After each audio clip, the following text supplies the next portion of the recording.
না জানি কোন মাইয়ার শখের বেডারে পাইলা পুইলা বড় করতাছি, আমাকে এত জ্বালায় না জানি তাকে কত জ্বালাবে। হ্যালো বন্ধুরা, আসসালামু আলাইকুম। সবাই কেমন আছেন জানাবেন। ছুটির দিন মানেই আমাদের দুই ভাই বোনের ঘোরার দিন, মজ মাস্তি করার দিন, বেড়ানোর দিন, তাই আর কি। সো যেই কথা সেই কাজ, দুই ভাই বোন টুট করতে করতে চলে আসলাম দীঘাপতিয়া রাজবাড়ি। তো এখানে আমি টিকিট নিচ্ছিলাম আর আমার ভাই বসে বসে ভিডিও করছিল। এখানে এসে টিকিটের দাম শুনে আমার তো মাথায় যেন আকাশ ভেঙে পড়লো। যাই হোক, এখানে এক বড় ভাই পরিচিত ছিল, যার জন্য কোনো রকম ম্যানেজ হয়ে গেল। পরবর্তীতে বান্দর ভাই বায়না ধরেছে সে বাদাম খাবে, বুট খাবে। যাই হোক, নিয়ে দিলাম, কি আর করার। আজকের ক্যামেরাম্যান হিসেবে তাকে এনেছি, না খাওয়ালে আমাকে ভিডিও শুট করে দেবে না। আমার এই বান্দর ভাই বেশিরভাগ সময় সুযোগের সদ্ব্যবহার করে, এর জন্য মন চায় চুলটি টেনে ছিঁড়ে দিই। দেখুন না, ধরতেও দেয় না। দেন পরবর্তীতে আমাদের আসল কার্য সিদ্ধি করার জন্য চলে আসলাম ভিউ দেখতে। এখানের জায়গাটা অনেক সুন্দর ছিল, যার জন্য আমি ঘুরে ঘুরে ভিডিও করছিলাম। দেন আমার ব্যাগটা নিয়ে শুট করতে সমস্যা হচ্ছিল দেখে ভাইয়ের কাঁধে ঝুলিয়ে দিলাম। অন্যদিকে জায়গা দেখতে দেখতে চলে আসলাম অনেক সুন্দর সুন্দর জায়গায়। আসলে এখানকার ভিউ সম্পর্কে আমি কি বলবো, আমাদের নাটোরের মধ্যে খুবই বিখ্যাত একটি জায়গা দীঘাপতিয়া রাজবাড়ি, উত্তরা গণভবন।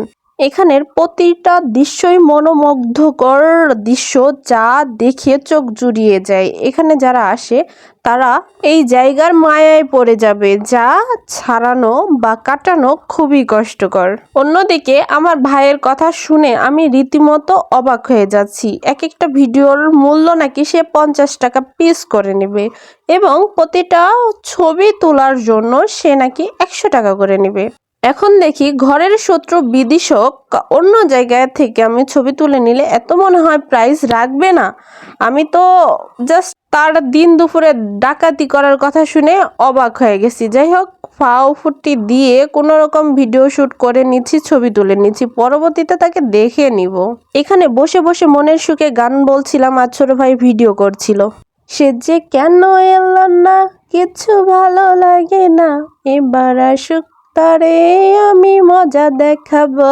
আসলে আমি কোনো প্রফেশনাল গায়িকা নয় যে পারফেক্ট গান বলবো। কোনো রকম চেষ্টা করলাম ভাইকে খুশি করার জন্য। পরবর্তীতে এক সাইড দেখার পরে অন্য সাইডে দুই ভাই বোন চলে আসলাম।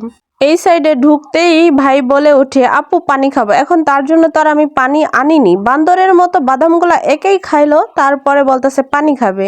যাই হোক, অবশেষে বাদরকে ধরে পানি খাওয়ালাম আর মনে মনে বলছিলাম যে একা একা খেয়েছে, পেটে গ্যাস্ট্রিক হবে, আমাকে এক ফোঁটাও দেয়নি। সবগুলো বাদরের মতো একাই চাবিয়ে চাবিয়ে খেলো। এখানে এসে হরিণকে ডাকছিলাম যে আমার হাতের পাতাটা যেন খায়। ও মা, হরিণের দাম দেখে মনে হচ্ছে 80 টাকা তোলা।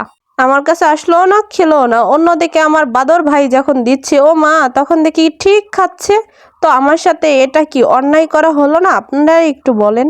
ভাইয়ের খুশি দেখে মনে হচ্ছে রাজ্য জয় করে আসলো, কারণ আমার হাতে খায়নি, তার হাতে খেয়েছে। অন্যদিকে এখানে এই গাছটার ফুল অনেক বেশি ভালো লাগছিল, তা দেখে একটু রং ঢং করতে ব্যস্ত হয়ে পড়লাম। আর আমার বোকা ভাইও সেগুলোই ভিডিও করছিল। পরবর্তীতে বললাম অনেক ঘোরাঘুরি হয়েছে, এবার বাড়ির দিকে রওনা দিই। ও মা, এখানে আমার ড্রেসের সাথে মিলে গেছে ফুলগুলো, তো ভাবলাম একটু শুট করিনি। পরবর্তীতে ভাইয়ের চুলগুলো টেনে দিলাম। জানি না কোন বেডির কপালে আছে আমার এই কিউট ভাইটা। অর্ধেক মাথার চুল তো আমি টাইনা ছিঁড়া দিই, সে কি করবে ভবিষ্যতে তা জানি না। তো আমার খুবই ক্লান্ত লাগছিল, তো ভাইকে ধরে ধরে হাঁটছিলাম। বাদর ভাইটা পলানোর চেষ্টা করছিল, কারণ সে টের পেয়ে গিয়েছিল যে আমি তাকে হয়তো কোনো পারিশ্রমিক দেব না, ফটোশুট করে দিচ্ছে, ভিডিও করে দিচ্ছে, তার জন্য কোনো বেনিফিট দেব না।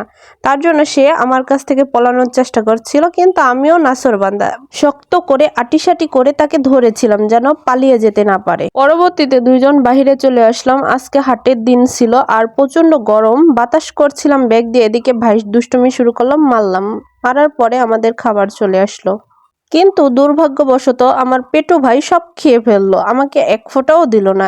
2 প্লেট একাই তার লাগলো। আমি যে এখানে বসে আছি আমাকে বলবে তা কিন্তু নয়, বলতেছে যে তোমার আজকে খাওয়া লাগবে না, আজকে শুধু আমি খাবো, তুমি দেখবে যা যা খেতে চাবো তাই তাই দিবে, কারণ তুমি তো আমাকে কোনো পারিশ্রমিক দেবে না। তো ভাইয়ের কথা শুনে আমার সাদা মনে খুবই কাদা কাদা কষ্ট লাগলো। যাই হোক, সে খেলো আর আমি বিল দিয়ে পরবর্তীতে যাওয়ার সময় সে আমাকে বলতেছে যে সে নাকি এটাও খাবে, রস খাবে। এটাকে ঢাকা শহরে বলে গেন্ডারির রস, আর আমাদের গ্রাম অঞ্চলে বলে কুশালের রস বা আখের রস। আমার ভাই খুবই তৃপ্তি সহকারে খাচ্ছিল আর আমাকে ভেঙ্গাচ্ছিল যেন আমি তাকে বলি যে দে। তো আমি কিছুই বলিনি, কারণ খাক, সে বেশি বেশি করে খাক, তারপর পিটিয়ে কমিয়ে দেব। আজকে আমাকে পুরোই ফকির করে ছেড়ে দিয়েছে। আরো অনেক কিছু খেয়েছে যেগুলোর ভিডিও করা হয়নি। যাই হোক, অনেক মজ মস্তি করলাম। করা শেষে দুই ভাই বোন গাড়িতে উঠে বাড়ির দিকে রওনা দিলাম।